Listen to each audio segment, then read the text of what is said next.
ప్రతి సంవత్సరం చెప్పుకుంటున్నాము, మర్చిపోతున్నాం. మనకు బాగా ఇష్టమైనది ఏంది? మర్చిపోవడం. అంతేనా? అందరు స్ట్రైట్ కూర్చోండి.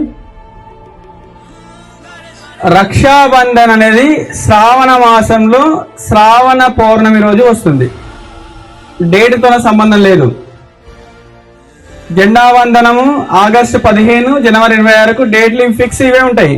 కానీ రక్షాబంధన్ డేట్గా తిథి ప్రకారం వస్తుంది, నక్షత్రం ప్రకారం వస్తుంది. శ్రావణ మాసంలో ప్రతి సంవత్సరము శ్రావణ మాసంలో శ్రావణ పౌర్ణమి రోజు రక్షాబంధన్ జరుపుకుంటాం.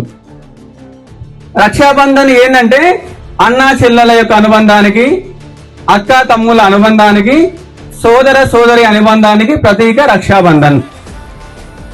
మన రక్షాబంధన్ ఎప్పుడు స్టార్ట్ చేసిండ్రు అంటే మనం ప్రారంభించింది కాదు, ఇది దేవతల కాలం నుంచి ఉంది. దేవతల కాలం లోపల దేవతల యొక్క రాజు ఎవరైతే ఉన్నారో దేవేంద్రుడు, దేవతల యొక్క రాజు దేవేంద్రుడు రాక్షసులపైకి యుద్ధానికి పోతున్నప్పుడు తనకు శక్తి సరిపోదు.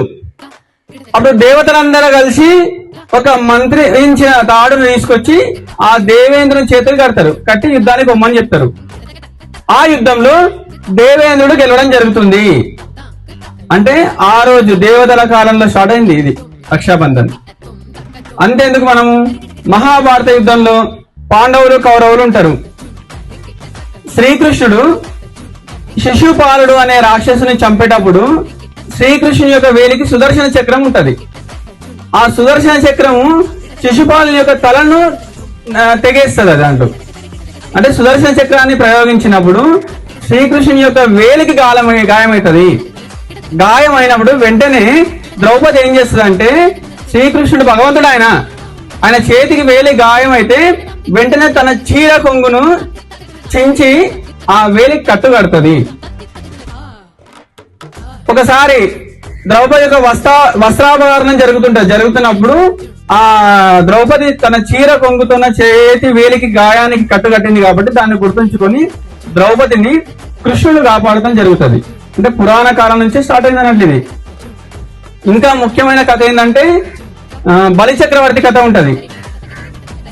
బలిచక్రవర్తి కథ ఏముంటదంటే, బలిచక్రవర్తి రాక్షసుల యొక్క రాజు, కానీ మంచి వ్యక్తి.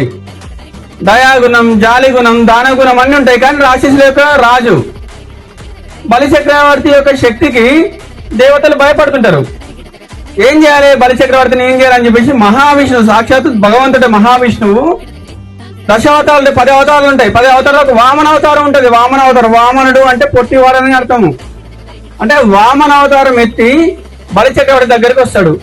ముందే బలిచక్రవర్తి యొక్క గురువు శుక్రాచార్యుడు చెప్తాడు, అయ్యా దేవుడే మారువేషంలో నీ దగ్గరికి భిక్షాటనకు వస్తున్నాడు, నువ్వు దానం చేయకని చెప్తాడు. భగవంతుడే నన్ను వచ్చి దానం అడిగినా నేను చేయని చెప్పేసి వామన అవతారంలో బలిచక్రవర్తి దగ్గరికి వస్తాడు. వచ్చి ఏమడుగుతాడు అంటే 3 అడుగుల భూమి అడుగుతాడు. బలిచక్రవర్తి ఏం చేస్తాడు, వామనుడు అంటే పొట్టి అవతారం, అది 3 అడుగుల భూమి అంటే ఎంత ఉంటది, ఇక్కడ నుంచి ఇక్కడ వరకు ఉంటుంది, తీసుకోపో అని చెప్పి ఇస్తా అని చెప్తాడు. ఆ భగవంతుడి రూపంలో ఉన్నటువంటి వామనుడు భూమి మీద ఒక అడుగు పెడతాడు. ఆకాశం వరకు ఇంత వటునింత అన్నట్లు ఆకాశం వరకు ఇంకొక అడుగు పెట్టేస్తాడు. భూమి నుంచి ఆకాశాన్ని 2 అడుగులతో కొలుస్తాడు. కానీ అడిగింది దానం 3 అడుగులు. 3వ అడుగు ఇవ్వాలి, ప్లేస్ లేదు. బలిచక్రవర్తి మాట చెప్పడు కదా, ఏమని చెప్తాడంటే ఆ 3వ అడుగుకు ప్లేస్ లేదు కాబట్టి నా తలపైన పెట్టమని చెప్తాడు. వామనుడు బలిచక్రవర్తి యొక్క తలపైన 3వ అడుగు పెడితే తను పాతాళ లోకానికి అనగదొక్కబడతాడు. సరే, దేవుడైనా సరే బలిచక్రవర్తి యొక్క దానగుణం చూసి తనను కోరుకోమంటే ఇక్కడనే పాతాళ లోకంలోనే మమ్మల్ని అందరినీ పరిపాలించుకుంటా, మమ్మల్ని అందరినీ సంరక్షించుకుని ఉండిపో అని చెప్తారు శ్రీకృష్ణుడు. అది మహావిష్ణువు. మహావిష్ణువు యొక్క భార్య లక్ష్మీదేవి తన భర్త కోసం వెతుకుతుంటారు, ఎక్కడ దొరకదు. లాస్ట్కి ఏం తెలుస్తుంది అంటే తను పాతాళ లోకంలో బలిచక్రవర్తి దగ్గర ఉన్నాడని తెలుస్తుంది. తను కూడా మారువేషంలో వస్తుంది. కరెక్ట్ శ్రావణ పౌర్ణమి రోజు అవుతుంది. పోయి మారువేషంలో పోయి ఆ బలిచక్రవర్తికి రాఖీ కడుతుంది, రక్ష కడుతుంది. కట్టి నా పతి మీ దగ్గర ఉన్నాడు అని చెప్పేసి తను వదిలేయమని చెప్తుంది. అందుకే ఉంటుంది చూడండి, ఒక శ్లోకం ఉంటది, ఏన బద్ధో బలి రాజా దానవేంద్రో మహాబల తేన ద్వామపి బధ్నామి రక్షే మాచెల అని ఉంటుంది ఒక శ్లోకం. రక్షాబంధన రాఖీ కట్టండి చదవాలి. ఏనబద్ధో బలిరాజా దానవేంద్రో మహాబల తేన ద్వామపి బద్నామి రక్షే మాచల. మాచల అంటే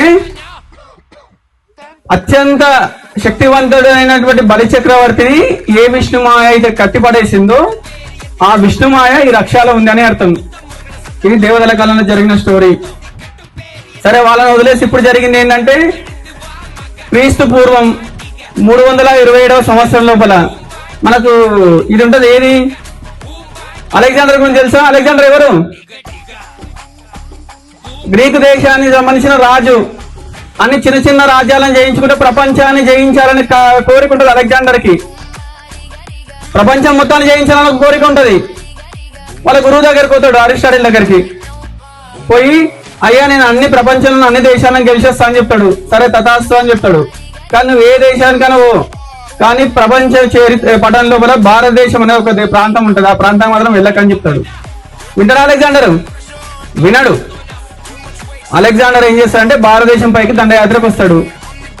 జీలం నది ప్రాంతాన్ని పురుషోత్తముడు అనే రాజు పరిపాలిస్తుంటాడు. పురుషోత్తముడు అనే రాజు పరిపాలిస్తుంటాడు. ఆ రాజ్యం పైకి యుద్ధానికి పోతాడు. పురుషోత్తం యొక్క సైన్యం ఏం చేస్తుందంటే, అలెగ్జాండర్ గ్రీకు దేశానికి సంబంధించిన వ్యక్తి, గ్రీకు సైన్యంతోనే కొన్ని రోజుల పాటు పోరాటం చేస్తుంది. చాలా మంది చెప్తారు ఈయన అలెగ్జాండర్. రోజు రోజు యుద్ధం లోపల అలెగ్జాండర్ యొక్క సైన్యం చనిపోతుంటది. లాస్ట్ కు అలెగ్జాండర్ యొక్క భార్య రుక్సానా ఆమె పేరు, ఆమె తెలుస్తుంది నా భర్తనేమో ఇంటలేడు అలెగ్జాండర్, పురుషోత్తం చంపుతా అంటుండు. రోజు రోజు సైన్యం చనిపోతుంది. ఏదో ఒక రోజు నా భర్త మాత్రం పురుషోత్తముని చేతిలో చనిపోతాడు అని ఆమెకు అనుకుంటది. అనుకొని ఏం చేస్తుంది, రాత్రికి రాత్రే, ఒకరోజు ముందు రాత్రికి రాత్రి పురుషోత్తం దగ్గరికి వెళ్ళి చేతికి రాఖీ కట్టి, నా భర్తను నా మాట వినట్లేదు, రేపు యుద్ధంలో నీతోనూ ఓడిపోయే పరిస్థితి వచ్చినప్పుడు నేను రక్ష కడుతున్నా కాబట్టి నా భర్తను ఒక చెల్లిగా నన్ను భావించి నా భర్తను వదిలే అని చెప్తుంది. సేమ్ ఇదాదిగా మరుసటి రోజు యుద్ధం జరుగుతుంది. పురుషోత్తముడి యొక్క ఏనుగు అలెగ్జాండర్ ఎత్తి కింద పడేస్తుంది. వెంటనే చంపడానికి కత్తి పైకి లేపుతాడు. కానీ చేతికి ఏముంటది? రక్ష ఉంటది. రుక్సానా కట్టింటది అలెగ్జాండర్ యొక్క భార్య కాబట్టి ఆమె చెల్లిగా భావించి బతుకుపాని వదిలేస్తాడు. అంటే విశ్వజేతను నేనే అనుచు విర్రవేగిన అలెగ్జాండర్ మస్తకంబును వంచిన పురుషోత్తముని పుట్టిల్లురా, ఇది పురుషోత్తముని పుట్టిల్లురా. ఈ గడ్డ ఏదనుకున్నారు? విశ్వజేతను నేనే అనుచు విర్రవేగిన అలెగ్జాండర్ యొక్క తలను బద్దలు చేసినట్టు పురుషోత్తముని యొక్క పుట్టిల్లు ఇది. అందుకే భూమి ఎట్లా ఉంటది అంటే, వేద భూమిది, ధర్మ భూమిది, కర్మ భూమిర సోదరా, ఇది వైరి శిరముల బంతులాడిన వీర విక్రమ సీమరా. ఈ గడ్డ ఎటువంటిది అంటే, ఇది వేద భూమి అంటుంది. ఇది ఇక్కడ వేదాలు సహజంగా ఉద్భవించినాయి. కర్మ భూమిది, ధర్మ భూమిది, వేద భూమిది, ధర్మ భూమిది, కర్మ భూమిర సోదర. ఇది ఎటువంటి గడ్డ అంటే, ఇది వైరి శిరముల బంతులాడిన, వైరి అంటే శత్రువుల యొక్క శిరములు అంటే తలలను బంతులాడినటువంటి వీరులు ఉట్టిన గడ్డ. ఇది మామూలు గడ్డ కాదు. అందుకే దీంట్లో ఉంటది కదా, ఏది ఇక్కడ ఛత్రపతి శివాజీ విషయానికి వస్తే, ఏది అఫ్జల్ ఖాన్ చంపింది ఎవరంటే ఛత్రపతి శివాజీ. తర్వాత పృథ్వీరాజు పుట్టిన గడ్డ ఇది. ఇట్లా ఎంతో మంది వీరులు ఈ గడ్డన పుట్టిండ్రు. కాబట్టి మనం మన చరిత్రను చదవాలి. మళ్ళీ ఏమైతుందంటే, అలెగ్జాండరు దేశంపైకి దండయాత్ర చేసి రిటర్న్ పోయేటప్పుడు ఎట్లా చనిపోతారంటే, భారతదేశం యొక్క ఒక సైనికుడు విషం పూసిన కత్తి బాణం ప్రయోగించిన కారణంగా ఈ దేశం దాడుతుంటే చనిపోతాడు అలెగ్జాండర్. కాబట్టి అందరం మన చరిత్రను గుర్తుపెట్టుకోవాలి. ఈ రోజు మనము ఈ రక్షాబంధన్ రోజు దీక్ష ఏం తీసుకోవాలంటే, మనం అందరము నేను నీకు రక్ష, నువ్వు నాకు రక్ష, మనం అందరం కలిసి మన దేశానికి రక్ష, మన ధర్మానికి రక్ష అనే దీక్షను తీసుకోవాలి. ఇంకా అరిస్టాటిల్ చూడండి, అలెగ్జాండర్ కు కొన్ని విషయాలు చెప్తాడు. ఏం చెప్తాడంటే, నువ్వు భారతదేశానికి పోయి భారతదేశం నుంచి రిటర్న్ వచ్చినా నాకు ఒక 5 అంశాలు తీసుకున్నావని చెప్తాడు. భారతదేశం నుంచి ఒక 5 వస్తువులు కావాలని చెప్తాడు. ఏం చెప్తాడంటే, ఆ నుంచి పిడికిన మట్టిని తీసుకుని రా అని చెప్తాడు. ఎందుకంటే ఆ మట్టిలో చాలా మంది వీరులు జన్మించింది కాబట్టి ఆ వీరులంగా ఆ గడ్డ ఏదైతుందో ఆ గడ్డ మీద నుంచి పిడికాయల మట్టిని తీసుకుంటా అని చెప్తాడు. దాన్ని నేను పూజా మందిరంలో పెట్టి పూజ చేస్తా అని చెప్తాడు. భారతదేశంలో రామాయణం ఉంటది, మహాభారతం ఉంటది కాబట్టి రామాయణ మహాభారత గ్రంథాలను తీసుకుందా అని చెప్తాడు. అదేవిధంగా భారతదేశంలో గంగా జలం ఉంటది. ఆ గంగా నదిలో యొక్క నీరు ఎన్ని రోజులైనా ఆ నీరు అనేది చెడిపోదంట. అంటే ఆ గంగా నది లోపల మునుగుతే సకల పాపాలు పోతాయట, సకల రోగాలు పోతాయట. అటువంటి గంగా నదిని తీసుకుని అని చెప్తాడు. లాస్ట్కి ఏమని చెప్తాడంటే, నేను నీ గురువును కదా, కానీ భారతదేశంలో చాలా మంది గురువులు ఉన్నారు, ఒక గురువుని తీసుకుని రా, తనను నేను గురువుగా స్వీకరిస్తా అని చెప్తాడు. అంటే ఈ గడ్డ యొక్క విశేషత అంతగానం ఉంటుంది చూడండి, ఈ మట్టి యొక్క పవర్ అంతగానం ఉంటది.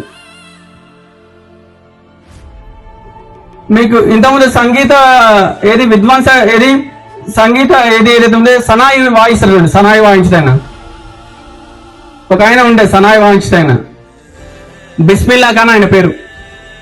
ఉత్తరప్రదేశ్ లో జన్మించాడు బిస్మిల్లా ఖాన్. ఒక ముస్లిం ఆయన, కానీ ఆయన ఆ సనాయి ఏదైతే వాయిస్తారో ఆ సనాయి యొక్క వాయించేటటువంటి దాని ప్రాముఖ్యత చాలా ఉంటుంది ఆయనకు.